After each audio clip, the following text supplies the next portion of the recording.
ఇక APCC DCL ఉద్యోగులకు ఈ ఆఫీస్పై శిక్షణ.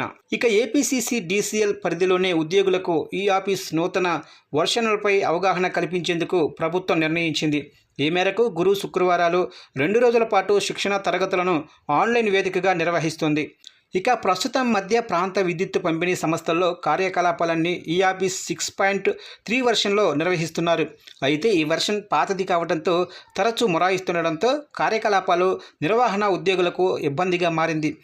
గత 2 రోజులుగా ఈ ఆఫీస్ సక్రమంగా పనిచేయక వందలాది ఫైళ్లు పెండింగుల్లో ఉండిపోవాల్సి వచ్చింది.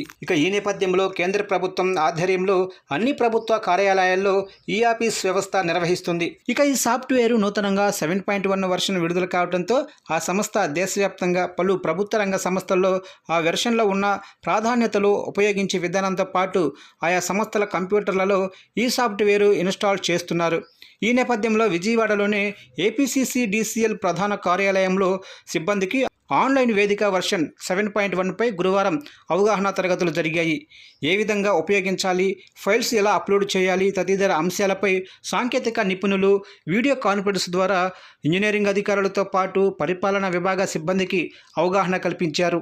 కార్పొరేట్ కార్యాలయాలతో పాటు డివిజన్ కార్యాలయాలు, సర్కిల్ కార్యాలయాల అధికారులు వీడియో కాన్ఫరెన్స్ ద్వారా శిక్షణకు హాజరయ్యారు.